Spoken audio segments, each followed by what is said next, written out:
por ejemplo, un paciente que esté delirando con delirio de persecución, pues, y que piense que uno hace parte de la CIA y para perseguirlo, para matarlo, para robarle el conocimiento, yo qué sé, pues obviamente va a estar bastante desconfiado como para mirarlo a uno. Una persona deprimida, muy deprimida, puede que esté con la mirada cabizbaja y así. La actitud es lo último que uno pone. ¿Listo? ¿Cómo se define actitud? Como la tendencia a comportarse de determinada manera. ¿Listo? Eso es la actitud. ¿Qué significa eso? En otras palabras, en español, si me colabora, si no me colabora con la entrevista, pero colaborador y no colaborador no es lo único que existe. Hay muchas actitudes que les voy a decir después. Está la actitud intrusiva, que es la persona que no respeta límites interpersonales, límites jerárquicos, por decir algo. No sé ustedes, pero hasta donde yo sé, uno no trata al médico que ve por primera vez como si fuera el amigo de toda la vida, ¿no? O sea, uno guarda cierta distancia, mientras que, por ejemplo, hay ciertos pacientes, como los pacientes maníacos a veces, que se le acercan mucho a uno y lo tratan como si fuera el befo de toda la vida, ¿sí? Hola, ¿cómo estás? Ta, ta, ta, ta. O hay pacientes que francamente lo abrazan a uno, ¿sí? O sea, eso es ser intrusivo. Hay actitud hostil, que no creo que necesite mucha explicación. Actitud seductora, que trata de seducir al entrevistador. La seducción puede ser en el ámbito, por decirlo así, sexual, o puede ser más como caerle bien, ¿sí? Pueden ser las dos. A veces el de caerle bien le escriben como trata de agradar al entrevistador o algo así, pero lo pueden dejar como seductor. Y así hay más, pero no las tengo todas presentes ahora, de momento. ¿Qué otra actitud así me ocurre? Sí, esas son como las principales, que me acuerdo. Y aparte, digamos, de que mi profesora decía que hay que clasificarlo por décadas, iría acá. Ah, eso es la... Gracias por hacerme acordar. Resulta, pasa, acontece, yo les dije que la edad aparente, ¿no? Usted a veces no sabe cuántos años tiene el paciente, ¿cierto? Especialmente cuando uno está en quinto semestre, en octavo, pues uno no sabe esas cosas casi. Ya más adelante sí porque meta el sistema y mira. Entonces, ¿qué hace usted? ¿Usted qué va a hacer? Va a adivinar. Usted va a decir, yo a este man, yo creo, yo le pongo que tiene por ahí unos 20 años. Yo le pongo unos 25 años, le pongo 45. ¿Listo? Obviamente uno tiene que, no puede escribir, no, yo creo que tiene 25 años. Uno tiene que traducir eso, digamos, lo que al lenguaje semiológico. Y escribe cuántas décadas de vida cree que tiene usted, en cuál década de vida cree usted que se ubica. ¿Listo? Si una persona tiene 25 años, ¿en cuál década de vida se encuentra? En la tercera. ¿Qué, eh, En la tercera. en la tercera? Es más, yo hice una tablita porque ese es otro error que todo el mundo conoce, todo el mundo comete. Las décadas de vida. Uy, a mí me pegaron una culia una vez por decir que un paciente de 40 y pico de años estaba en la cuarta década de vida. Y es que no, si usted tiene 25 está en la tercera, porque desde los 0 hasta el día que cumple 10 años está en la primera. Desde los 10 hasta los 20 en la segunda. Desde los 20 hasta los 30 en la tercera. Entonces, si tiene 25 está en la tercera. Es más, tanto que me tocó hacer la tablita hasta los 100 años porque siempre que pregunto eso, alguien me dice que está en la segunda década. ¿Listo? Entonces, Acuérdense. ahí en la edad aparente pondríamos el paciente aparenta, digamos, estar en la tercera etapa, la tercera década Década. de la vida. ¿Sí? Si no En vez- sabes cuántos años tiene, ajá. ok, Pero ya. si sabes cuántos años tiene, pues colocas aparenta mayor edad a la cronológica o menor Okay. sí, aparenta acorde con la cronológica, etcétera. ¿Listo?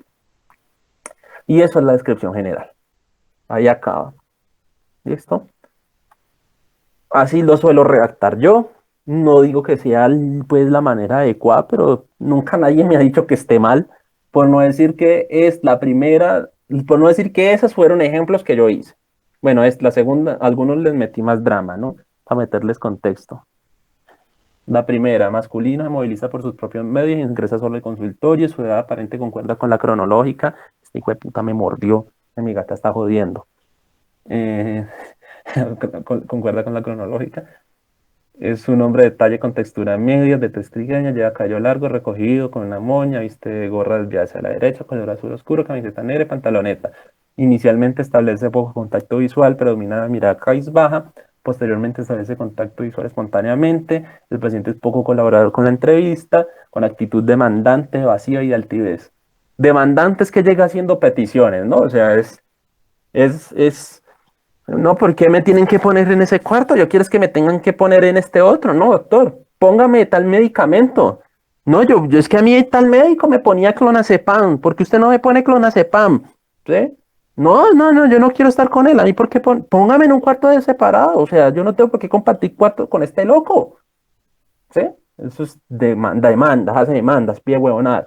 No, así, o es que no quiere tocar ciertos temas, ¿no? Y por ejemplo, uno les pregunta y usted de atípico político cuando le pregunta una huevona y se hace el marica para no responder, eso es una actitud evasiva. No les puedo poner un mejor ejemplo. ¿Sí? Por ejemplo, Duque ahorita, no, ese no, Duque no.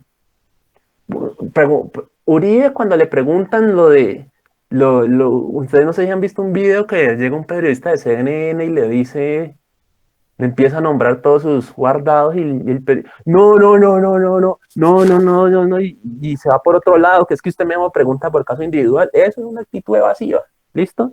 Y de altivez es el típico, usted no sabe quién soy yo, ¿sí? Que trata mal al médico y es que yo no sé qué, es que usted tiene, usted no sabe qué soy yo, así como son con los policías que llegan y es que yo soy amigo de tal persona y me tenés que, ¿sí? Así te trata como de manera despectiva al resto. El demandante no es por sí despectivo, ¿no? Aunque yo diría que lo común es que sean demandantes y altivos, pero bueno, en fin. Este paciente, sí, así tal cual la redacté, era un sociópata, por cierto. Él lo que estaba haciendo era que se hizo hospitalizar o sea, él vivía como, no me acuerdo bien cómo era el asunto, él vivía mantenido por los papás. Y no me acuerdo cuál fue el asunto y dijo que se iba a matar. Obviamente no, ni siquiera lo intentó, pero pues usted sabe que si un paciente dice que se va a matar, pues toca, ¿no? Y lo hospitalizaron. Y aparte de eso llegó, aparte de todo eso, llegó jodiendo. En fin, psicomotor, listo, terminamos la descripción. Sigue el psicomotor. Psicomotor no es sinónimo de movimiento, aunque el movimiento tiene que ver, ¿listo? O sea, porque el diafragma hace movimientos, ¿no? El diafragma se eleva y desciende, el corazón hace movimientos, ¿sí? ¿Qué más? Si yo le golpeo a usted, me olvidó cómo es que se llama esa mierda debajo de la rótula que genera el, el Fosa reflejo. Bueno, Papeliti. esa vaina, esa vaina. Y usted hace un reflejo, eso no es actividad psicomotora, es más, ni la mente ni tiene nada que ver ahí. Usted hace el movimiento y después es que la corteza se entera, ¿no? Un arco reflejo y luego anda para la corteza. Como que, bueno, nos movimos para que se entere. Eso no es psicomotor. El psicomotor o lo psicomotor es movimiento que se ve influido directamente por la actividad mental, básicamente por emociones, por pensamientos. ¿Ves? Ahí escribes que con la emoción y la emoción. Aquí era y el pensamiento. ¿Listo?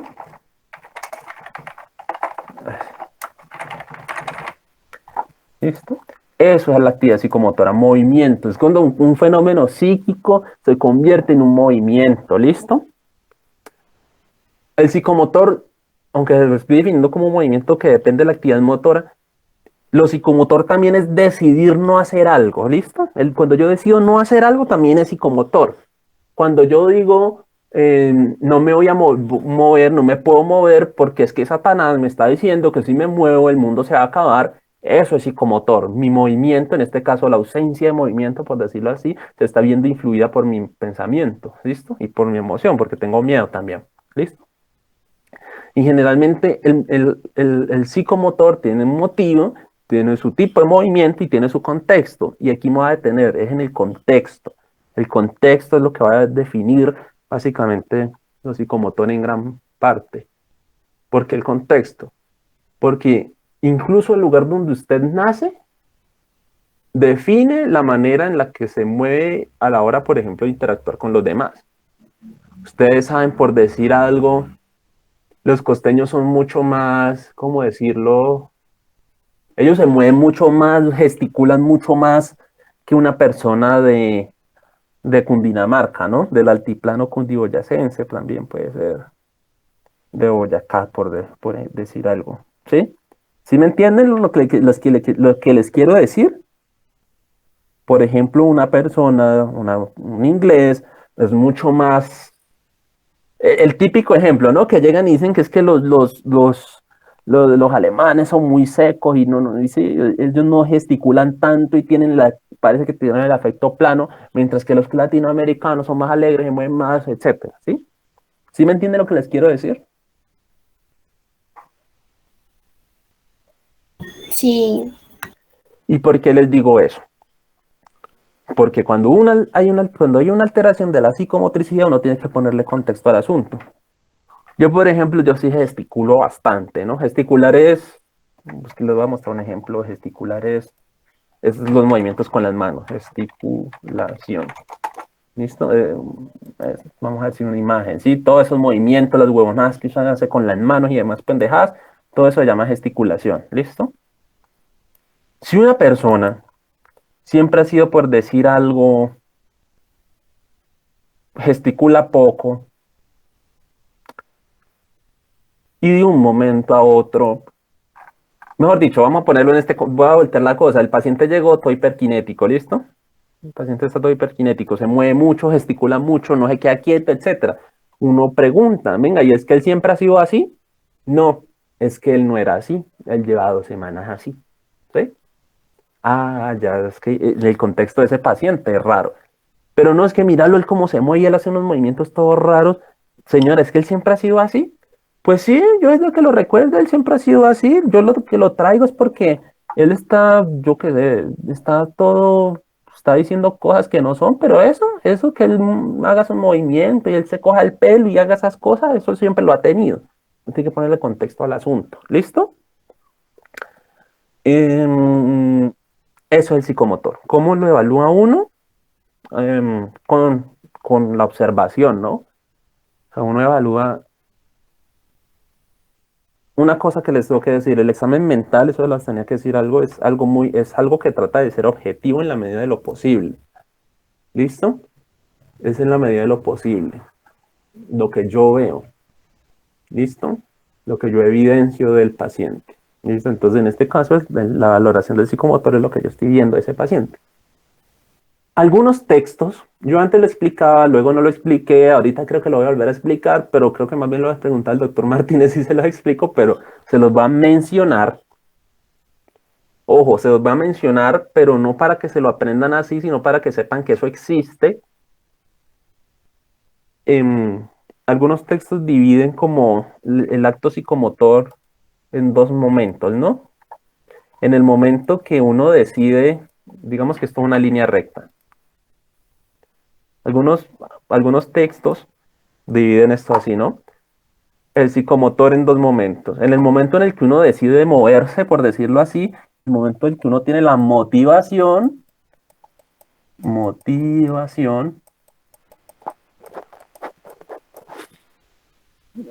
¿qué es esto? Motiva, esto una I, sí. ¿Listo? En el momento en que uno decide ejecutar un acto, en el momento en que uno decide no ejecutar un acto, y otros que lo dividen en la ejecución. ¿Listo? Que es el acto como tal. Ejecución. ¿Por qué les digo esto? Porque esos mismos textos establecen diferencias en diferentes alteraciones dependiendo de este momento o este momento. Yo como que voy a optar por explicarle esto combinado, ¿sí? Incluso en las diapositivas, porque yo uso diapositivas para todo y me toca hacer diapositivas nuevas. Estoy combinando todo esto, pero quiero que sepan que eso existe, ¿listo? Ni se lo digan a los profesores porque les van a decir que están locos, ¿sí? Pero solo sepan que existe. ¿Por qué se los digo? Porque si usted lo entiende así, va a entender por qué una persona va a estar abúlica, ¿sí? ¿Qué significa abulia? Es la ausencia de motivación, es la ausencia de no, es el no querer hacer nada, ¿sí? Bueno, entonces Obviamente, eso se va a haber visto en la ejecución con una disminución de movimiento y eso, pero creo que eso, o sea, no sé si seguir más o dejarlo así o les va a complicar la vida, pero solo ténganlo ahí presente. ¿Listo? ¿Entendieron qué es psicomotor? Actividad motora que depende de los procesos mentales. Hay que tener en cuenta el contexto del paciente. Hay que observar al paciente. Como todo lo que vamos a ver, el psicomotor puede estar aumentado, puede estar disminuido, y les voy a dar algunos spoilers de las alteraciones, ¿listo? Por ejemplo, hacia la baja puede haber bradiquinesia. Bradiquinesia. ¿Qué es bradiquinesia? Es que el paciente se mueve como en cámara lenta, ¿sí? Cámara lenta. Hay hipoquinesia. Hipoquinesia, aquí dice hipoquinesia, que es que el paciente se mueve poco, ¿sí? Es diferente no moverse muy lento, moverse poco. El hipoquinético está quieto, tiene poca actividad espontánea, ¿sí? Está sentado, pero usted le dice, Pepito, venga, coma, él se para y va y come y luego vuelve a su nada, a su a no hacer nada. Mientras que el bradiquinético es como si usted estuviera viéndolo en cámara lenta. Y está, por ejemplo, hacia el alza. Está la hiperquinesia, que es pues, el aumento de la actividad psicomotora general, por decirlo así. Está la inquietud psicomotora, está la agitación psicomotora, ¿sí? Hay alteraciones hacia el alza. Ah, bueno, y aquí falta la quinesia. Pero bueno, eso lo explico después ya a profundidad. Eso para que sepan. Y asimismo, aquí le estoy hablando de algo cuantitativo o cualitativo. Epa, exactamente. Mientras que, por ejemplo, hay veces que los pacientes se quedan como, usted haga, por decir algo, haga de cuenta que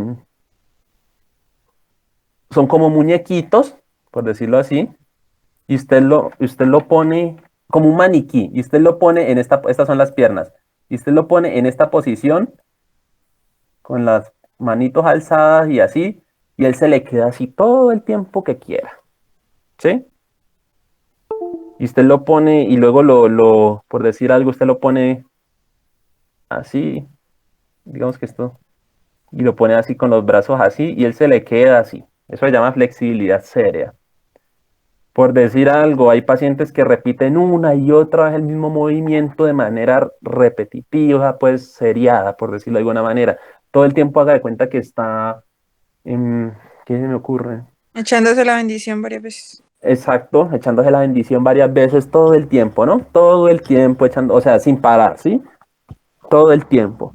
Eso se llaman estereotipias motoras. Y así, eso sería algo que cuantitativo o cualitativo.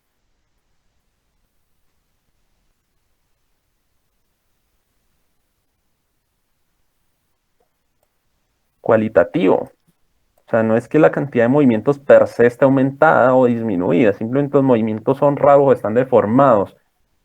Por ejemplo, en este caso, el paciente que se queda ahí en la posición que uno lo pone, hay algo que llaman posturas estereotipadas también. El paciente queda así, por decir algo, en cualquier posición rara, que usted lo ve en unas posiciones raras, y usted le pregunta que qué está pasando, que por qué él tiene, por decir algo, aquí está con los brazos levantados, ¿no?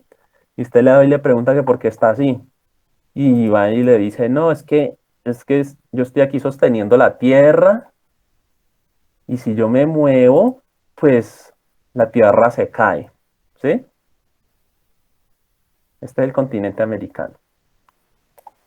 ¿Listo? Entonces el paciente está sosteniendo la tierra. Y si él se mueve, pues se cae el mundo. ¿Listo? Eso se llama posturas estereotipadas. Pero después vemos eso ya bien. Y así, esto es cuantitativo. Miren que no es tanto la cantidad de movimientos que está aumentada, sino la calidad. Un movimiento que repite una y otra vez. Mantiene una postura todo el tiempo. Se queda como yo lo ponga. ¿Sí? Cualidades. Terminamos el psicomotor. Sigue el afecto. Una preguntita.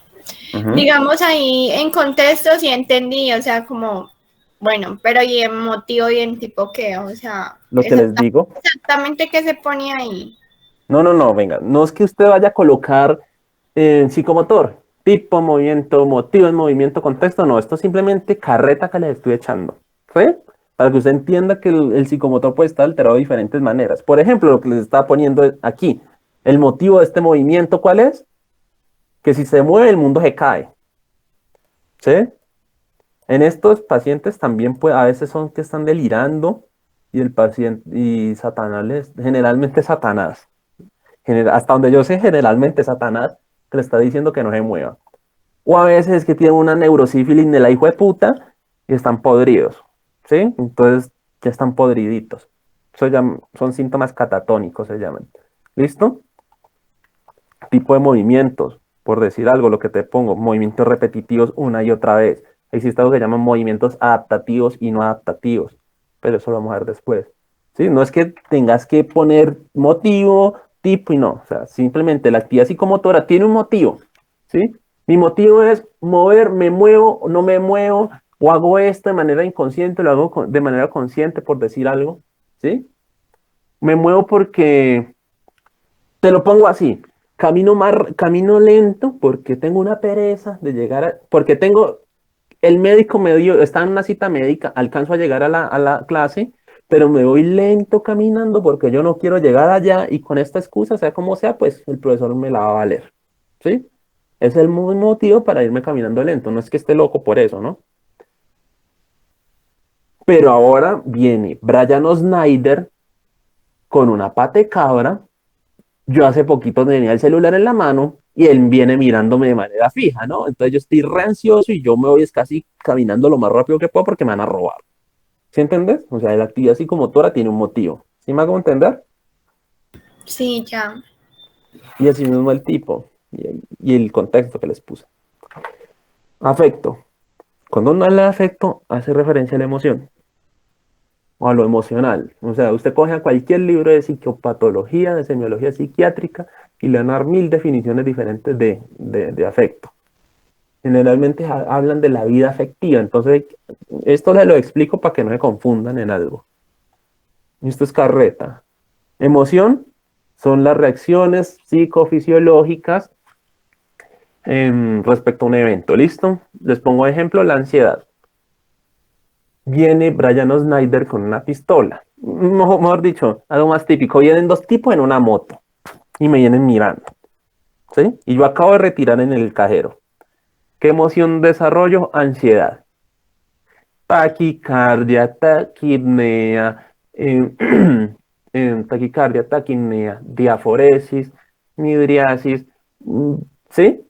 O sea, me pone más opaco todo, más borrosa la vista por la midriasis. Y así, y yo digo, fue puta, estoy ansioso, ¿sí? Eso es la emoción. El sentimiento es mi interpretación sobre esa emoción. Y el estado de ánimo, pensémoslo como una emoción mucho. Las emociones en sí solo, cuando hablamos de emoción, la emoción es algo fugaz, ¿sí? Al igual que el sentimiento, son cosas fugaces, como yo interpreto ese estímulo y demás. Son cosas fugaces, o sea, ya los tipos no venían a robarme, sino que era un mototaxista que venía a dejar a alguien ahí.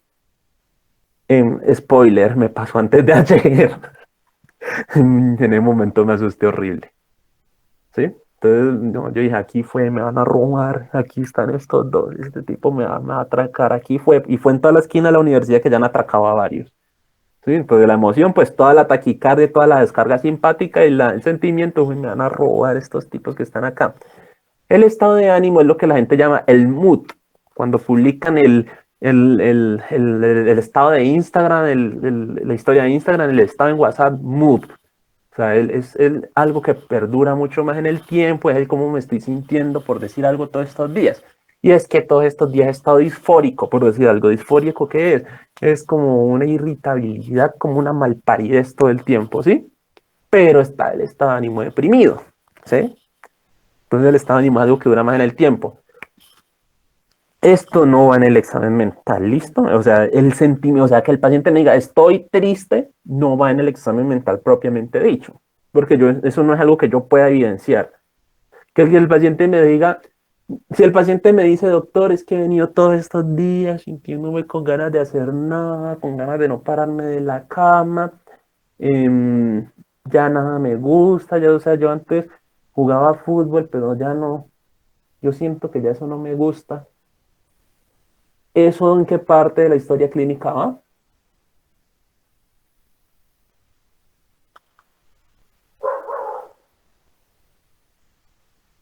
No todos a la vez. Eso, sí, o sea, el estado de ánimo no es algo que yo pueda valorarle en ese momento. No, yo no me puedo meter en la cabeza de él.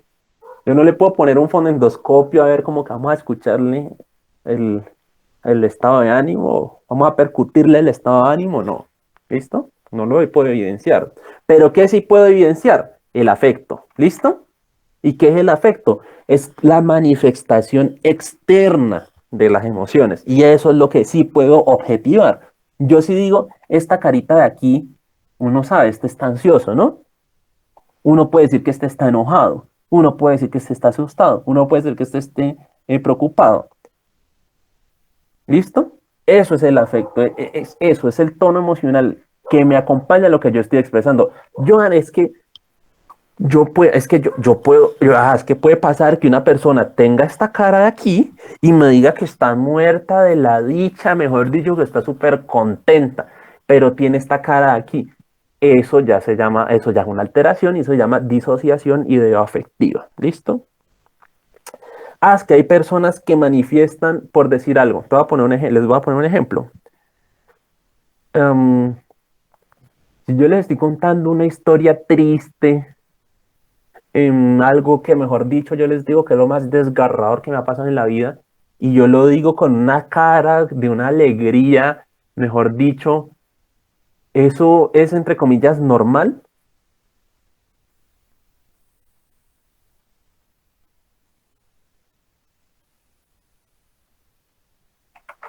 Pues lo voy a poner más gráfico.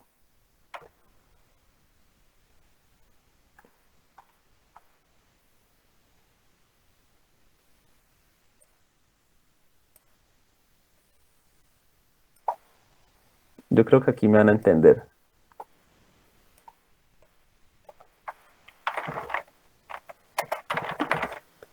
¿A ustedes les parece que eso es normal? O sea, eso no es normal, entre muchas comillas, ¿no? Me, me, me, ¿Por qué les digo lo de normal entre comillas? Porque es que ya determinar qué es lo que se dice normal y qué no es normal, eso ya es harina de otro costal y es tema de debate, ¿no? Lo normal está influido por la cultura, por la percepción, etcétera. Pero se lo digo para no complicarnos la vida, o sea, esto no es normal entre comillas, ¿listo? Lo que yo estoy valorando es el afecto, lo que él me manifiesta. Ahora, ¿qué valoro yo del afecto? Nuevamente, aquí no es que van a escribir en el examen mental todo esto, no, simplemente pues lo que usted sabe que existe sobre el afecto. Uno evalúa el tono afectivo, es decir, la manifestación o sea, la emoción que manifiesta predominantemente durante la entrevista. Entonces uno dice que está triste, o sea, uno modula tristeza, ¿sí? O un afecto ansioso, por poner algo, un afecto temeroso y así. ¿Listo? Eufórico. ¿Listo? Puede ser un ejemplo. También la congruencia. Y aquí volvemos a este ejemplo. ¿Esto es congruente? No. O sea, esto no es congruente. La estabilidad del afecto. Y aquí les pongo un ejemplo. Yo les decía que lo normal en los seres humanos es pues los cambios del estado de ánimo. ¿Sí? Es normal que a veces, uy, gané el parcial de semio. Qué chimba. Bueno, me tiré el de psicopato. Bueno, pues ya que hijo de putas, queda otro corte, sigamos, ¿sí? Lo normal. Aquí están las lineecitas que les digo que es lo, lo normal. Pero hay personas, digamos que digamos que aquí pasó una hora y aquí otra hora, ¿sí? Pero hay personas que son así, vean, son así. O sea, son una cosa loca, eso se llama la habilidad afectiva, ¿sí? Unos cambios brusquísimos de afecto, ¿listo? Yo una vez iba hablando con una señora en un taxi. Yo no sé cómo terminamos hablando de que ella tenía un trastorno bipolar y no, el trastorno bipolar no es esto, ¿listo? Trastorno bipolar son periodos de algo que llaman episodios maníacos, seguidos por episodios depresivos y esos duran un tiempo determinado, ¿sí? O sea, no es esto. Esto lo que dice es que yo soy bipolar porque en un momento estoy triste y en otro estoy feliz. Eso se llama la habilidad afectiva. ¿Listo? Y esa señora, por ejemplo, en un momentico me estaba moco tendido. em, Me estaba contando cómo es que era que el marido la había dejado y el hijo era un vago que no hacía nada. Pero, no, esto debería ir abajo. ¿Sí? Esto va aquí abajo. ¿Sí ven? Pura habilidades en Paint, ¿no? Ingeniero en Paint. Y luego la señora, pues, se ponía normal. Y luego la señora, pues, estaba como contenta mientras me hablaba de otra cosa que le había pasado, que es que había conseguido un trabajo nuevo. Y así, o sea, unos cambios brusquísimos en el afecto, ¿sí me entienden? O sea, eso no es estabilidad. Mientras que hay personas que, por ejemplo, mantienen un afecto por allá arriba todo el tiempo o mantienen un afecto por acá abajo, ¿sí? O sea, en este caso no es que el efecto, aquí el problema es que el afecto es demasiado inestable, por decirlo así, y aquí el problema es que el afecto de la pasa es como predominante en un lado del espectro. ¿Listo? Todo esto lo vamos a ver después. Y el fondo es ¿ustedes saben qué es contratransferencia?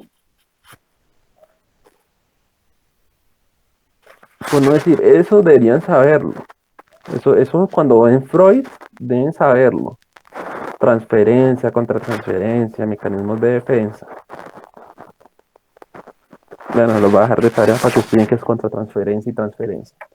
Lo único que les voy a spoilear es qué sentí yo sobre la emoción del paciente, qué me transmitió él a mí, qué emociones me despertó él a mí que yo podría pensar que le está sintiendo, ¿sí? A veces sucede, por ejemplo, que la gente está en... Me voy a robar esta imagen de aquí. Bueno, me voy a quedar con estos dos de acá. Supongamos que todo el tiempo era ansioso, ¿no? Y el tono que predominó durante la entrevista era ansiedad. Pero en el fondo, lo que él me transmitió, lo que yo sentí a veces como que de marica, pese a que no lo manifestaba abiertamente, pese a que no se le notaba la hostilidad, yo sentía en el fondo que él estaba hostil, ¿sí? Y a eso se hace referencia al fondo del afecto. ¿Listo? No es que usted cuando vaya a hacer el examen mental escriba tono, congruencia, estabilidad, fondo, no. Esto es que sepa que existe y que estas propiedades son del afecto. ¿Sí? Es como cuando uno habla de... No se me ocurre ningún ejemplo. Yo qué sé, es como el agua, ¿no? Uno sabe que el agua tiene unas propiedades físico-químicas, pero no significa que todo el tiempo esté pendiente de esas propiedades. Pero si alguna de esas se altera, por ejemplo, su pH, uno lo va a notar. ¿Sí? Si el pH disminuye, uno ya va a notar que esa agua está ácida, por ponerle un ejemplo. Algo así pasa con esto. ¿Me entendieron?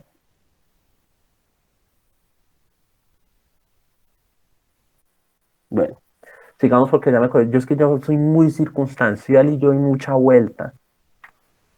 ¿Cómo se evalúa el afecto? El afecto no solo, o sea, las manifestaciones emocionales no son solo, al menos para que alcancemos hasta el sensorio, porque el sensorio lo dejamos para otro día. ¿El afecto cómo se evalúa? Pues la comunicación verbal obviamente me ayuda, pero no es lo único, porque por ejemplo, yo qué hago con relación a si lo que él me dice verbalmente es acorde con sus manifestaciones faciales, por decir algo en parte. Porque les voy a contar un datico así. Resulta que uno se da cuenta que una emoción es fingida y cuando no, porque al parecer existen núcleos, no sé en qué parte, creo que eran mesencefálicos, me parece, como eran los núcleos de la base, que cuando uno tiene una emoción van directamente e inervan la cara, tienen como unas inervaciones hacia la cara o algo así. Mientras que y la emoción legítima pasa primero por ahí, mientras que cuando uno trata de fingir una emoción, lo haces por la vía piramidal. Entonces, no, y esa vía piramidal no logra inervar todo. Algo así le entendí, eso es como un spoiler, ¿no? En fin, el lenguaje preverbal. En eso incluye la prosodia. ¿Qué es la prosodia? Vea, la prosodia es lo que uno llama la musicalidad del lenguaje. ¿Listo? Eso es la prosodia. Esto ya se me sale de las manos porque eso, o sea, para estas cosas hay un profesional, para el lenguaje hay un profesional y se llama fonoaudiólogo. Pero yo les digo así por encimita lo que conozco. La prosodia es, por ejemplo, la persona que habla como un robot todo el tiempo, Se dice que es aprosódica o disprosódica, me parece. ¿Listo? Pero entonces la prosodia, uno sabe que, por ejemplo, yo siempre digo, por decir algo, la palabra maricón. No, la palabra hijo de puta. O sea, dependiendo del tono, el volumen, la entonación con la que uno diga, puede ser, la entiende como una palabra amigable o como, como un insulto, ¿sí? O sea, uno puede decir, ve este hijo de puta, y riendo así, uno entiende que no lo hace la persona con la intención de ofender al otro, pero si uno dice, ve sapo hijo de puta, ya sabe que a dónde va la cosa, ¿no? La conducta observable. Hombre, si yo veo una persona que está, yo creo que iba a poner una imagen de eso, no la puse. Si uno ve una persona que está acurrucadita contra la pared en la esquina llorando, pues bueno, no hay mucho, pues no hay mucho que pensarle a eso, ¿no? No vamos a decir que es que está en la euforia y la alegría más grande del mundo. ¿Listo? Lo mismo el lenguaje corporal, uno sabe, o sea, uno aquí sabe más o menos quién es qué está pasando, ¿sí? O sea, todo hace parte del afecto, todo hace parte del afecto. El afecto, uno a veces se queda con que es la cara nomás, pero el afecto conlleva todo. Y es que el examen mental no es que signifique que cada una de esas funciones esté separada, ¿no? O sea, no es que en el cerebro usted con un cerebro, uy, aquí está el afecto, uy, aquí está el psicomotor, uy, aquí está el pensamiento, uy, aquí está la sensopercepción. No, sino que todo está relacionado. Lo mismo pasa acá. Miren que parte de estas cosas que les estoy diciendo bien, una podría enfrascarlos en el psicomotor, ¿sí? Pero hacen parte del afecto porque están más relacionados con la emoción. Porque digamos que el examen mental es muy transversal. En fin. ¿Sí me entendieron? ¿Qué se evalúa el afecto? ¿Cómo se evalúa? ¿Sí? ¿No? ¿Preguntas? ¿Preguntas puntuales? ¿Preguntas sobre esto, de lo que llevamos hasta ahora? Me repito, no es que vayan a poner a escribir tono, no es que emoción, tono, estabilidad, congruencia, fondo, no. Por ejemplo, a veces pasa con el fondo, ustedes saben que es el afecto plano, o no saben. Es como lo primero que uno aprende. El afecto plano hay un video muy bueno inclusive, sobre un ejemplo de afecto plano. Les voy a mostrar ay, ¿qué hice aquí? ¿Qué hice? Ya. Aquí pues les puedo mostrar un par de cositas que les mostré ahora. Que les vean. Esto es lo que les mostraba ahora de flexibilidad seria, ya les muestro. El afecto plano no es ese que, o sea, no concuerda lo que dice, o sea, digamos, dice que está triste, pero no lo demuestra, ¿no es eso? Eso. Por ejemplo, esta pelada de aquí. O sea, no es tanto eso. Es que no muestra nada.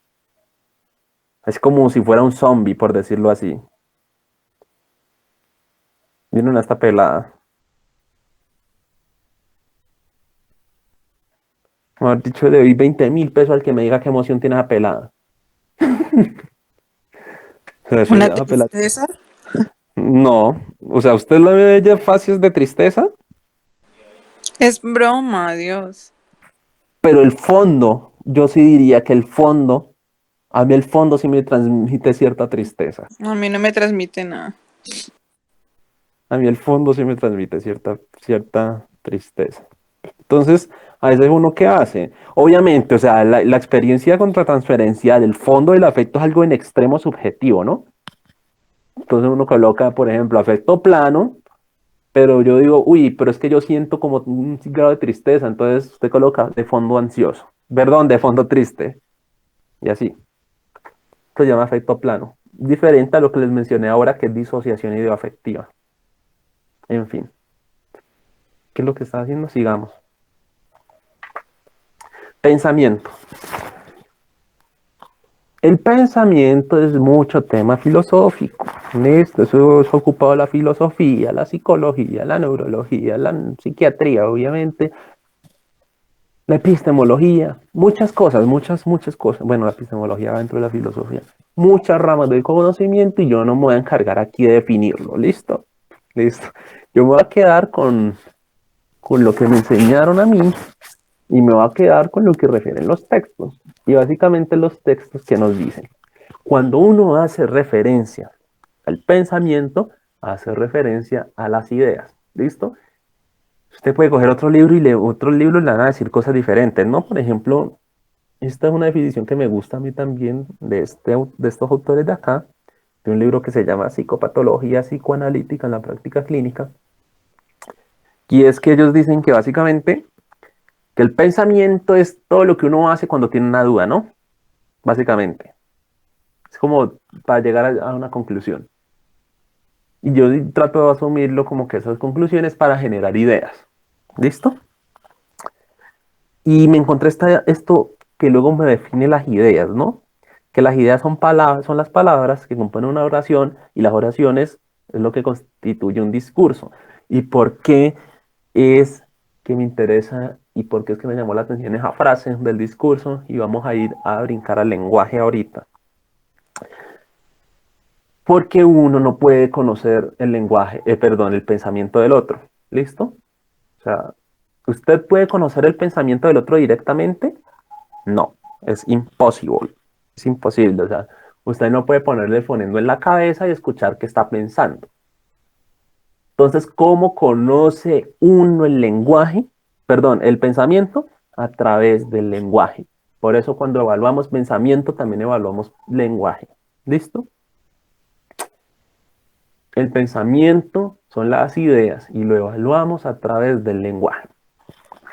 Y cuando decimos que es normal, por las comillas no están de adorno el pensamiento, cuando sigue las leyes de la lógica, cuando lleva una velocidad adecuada, o sea, no va ni muy lento ni muy rápido, eso es, bueno, cuando el contenido de ese pensamiento es acorde a la realidad y cuando es egosintónico. ¿Qué significa egosintónico? Ya le explico lo de las leyes de la lógica ahora.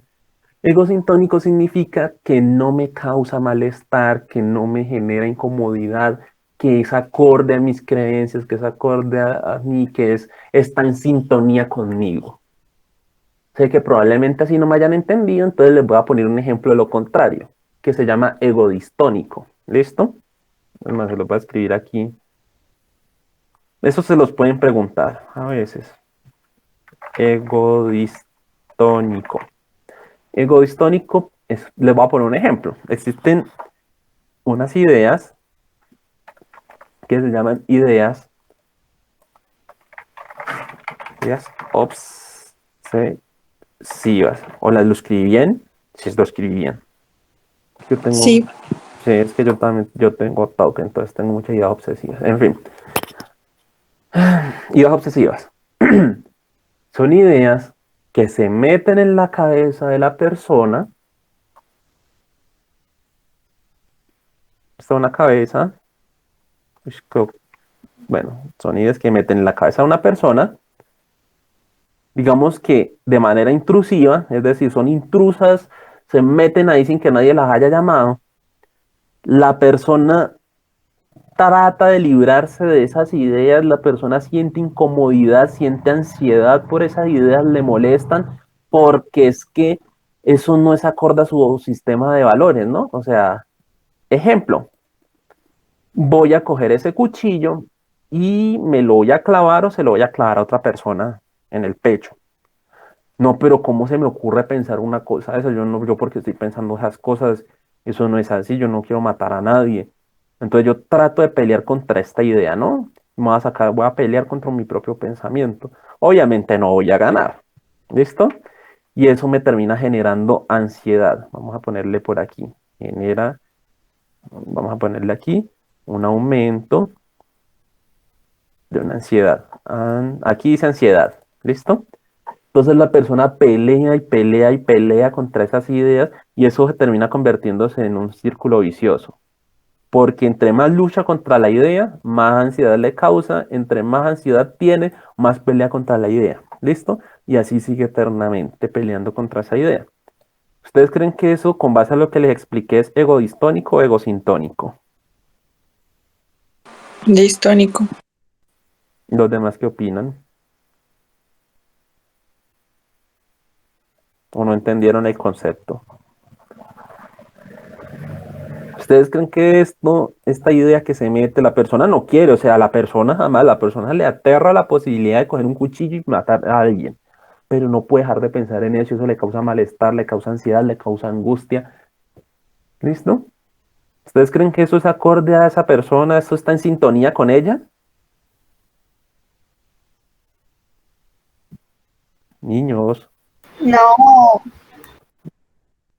o yo no. Les voy a poner un ejemplo. Esto, la idea obsesiva, ustedes probablemente han escuchado del TOC. O sea, la parte de la O es por esto, de obsesivo. A veces la persona, para librarse de esta idea, de la idea obsesiva, realiza un acto. ¿Listo? Les estoy explicando algo del psicomotor. ¿Listo? Que ya es la idea obsesiva y realiza un acto. El acto se llama compulsión. ¿Listo?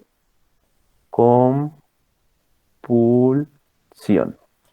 Y entonces pueden ser muy variadas, ¿no? Entonces, a veces, por decir algo, la persona, yo qué sé, o sea, compulsiones pueden ser muy variadas. Digamos que tiene que rezar 10 Padres Nuestros específicamente, o toca madera 25 veces y contada, ¿sí? O sea, hace un acto. A veces hay personas que, por ejemplo, se les mete la idea a la cabeza, tipo, les voy a poner un ejemplo más común, más de la vida cotidiana, no de la vida cotidiana, más bien, más cliché. No, así no. Ustedes son de medicina.